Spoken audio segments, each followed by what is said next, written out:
Shalom, saudara yang berkati dalam nama Tuhan Yesus Kristus. Sahabat terbaik dalam kasih Tuhan, bahan PA kaum ibu pada saat ini tertulis di dalam Yohanes pasal yang ke-15 ayatnya yang ke-16. Kaum ibu yang diberkati Tuhan, pastilah bahagia sekali menjadi pribadi yang terpilih, dipilih dalam kehidupan setiap kita. Dan mungkin kalau secara sederhana Anda diberkati, dipilih oleh pasanganmu, pastilah hal sukacita dalam kehidupanmu dan menjadi kebahagiaan dalam hari-harimu. Atau ada di sini ibu yang memilih suaminya. Bercanda saja, karena memang topik kita, tema kita adalah Tuhan memilih kita. Kaum ibu yang diberkati Tuhan, sahabat terbaikku dalam kasih Yesus. Di sini Tuhan Yesus berbicara tentang hubungannya dengan murid-muridnya, di mana Tuhan Yesus menggunakan metafora pokok anggur dan rantingnya.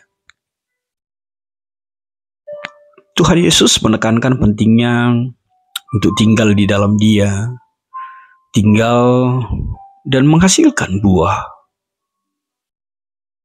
Buahnya tentu saja buah yang baik, dan menjelaskan bahwa harus ada keterikatan kasih di antara para murid.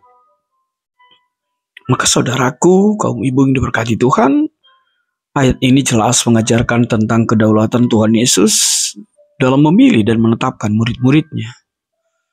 Dan satu hal yang pasti, tujuannya yakni menghasilkan buah yang kekal. Dan bagaimana Tuhan Yesus menegaskan janjinya tentang kekuatan doa di dalam satu nama, Yesus Kristus Tuhan kita. Kaum ibu yang diberkati Tuhan, di sini lagi-lagi kita ditegaskan bahwa pemilihan Yesus itu adalah kekuatan prerogatif inisiatif dari Tuhan Yesus semata. Dipilih oleh Tuhan bukan karena pilihan, apalagi karena usaha kita sendiri. Maka di sini kita melihat bahwa pemilihan itu adalah berdasarkan kasih karunia Tuhan Yesus semata oleh anugerahnya. Ayat 16 ini, pasal 15, Tuhan menegaskan, Tuhanlah yang memilih kita. Dan biarlah panggilan dan pemilihan kita semakin kita sadari adalah tindakan kasih yang penuh anugerah dari Tuhan. Namun jelas kita juga harus memahami untuk apa Tuhan memilih setiap kita, setiap ibu. Di sini kita melihat bagaimana tujuan dari pemilihan itu. Suatu tujuan yang spesifik disebutkan tujuan untuk pergi dan menghasilkan buah.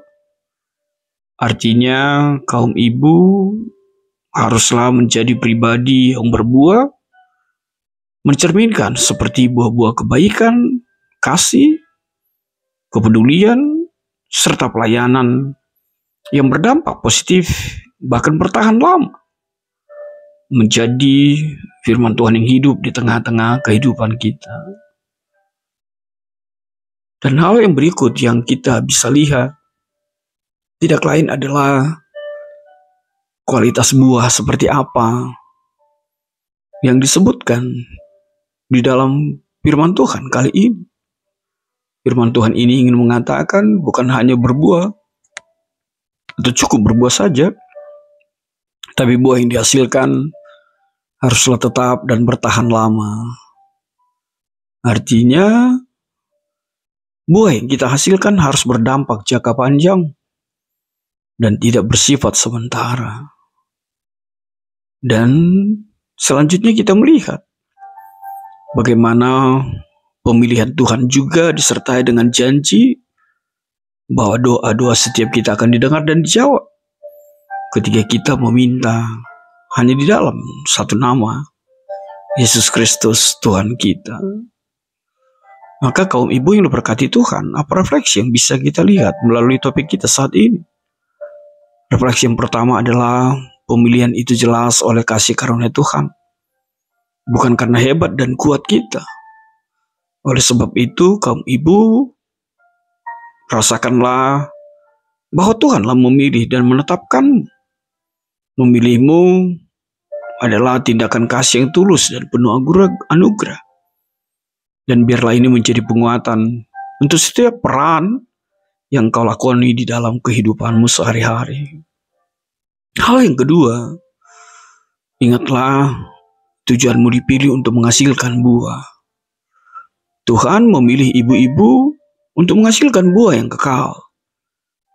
Bisa saja itu melalui pendidikan anak-anak, menjadi ibu yang bijak di rumah tangga, pelayananmu di gereja, bahkan juga kontribusi yang positif tentunya di masyarakat. Dan biarlah setiap tindakan kasih, pengorbanan, dan pelayanan itu adalah bagian dari buah yang Tuhan kehendaki di dalam kehidupanmu. Lalu apa yang ketiga?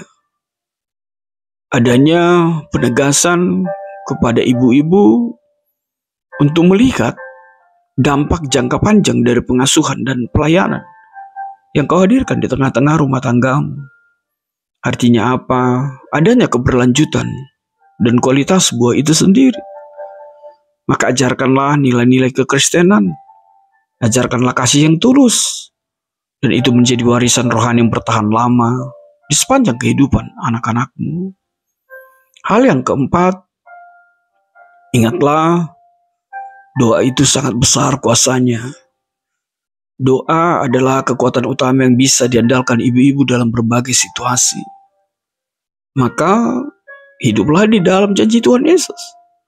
Sebab Tuhan Yesus yang menegaskannya, apa saja yang kau minta di dalam namanya. Untuk itu, doa ibu yang penuh dengan iman, yang kuat di dalam iman dan berpengaruh, itu pasti Tuhan Yesus dengar dan Tuhan Yesus akan kabulkan seperti janjinya di dalam kehidupan kita. Saudaraku, kaum ibu, tetaplah menjadi pribadi yang terpilih, dan biarlah pemilihan Tuhan itu tidak mengecewakan Tuhan, tapi pemilihan Tuhan itu justru menjadikan Tuhan Yesus bangga memiliki pribadi seperti ibu-ibu semua yang dengar-dengaran akan firman Tuhan ini. Amin. Tuhan memberkatimu.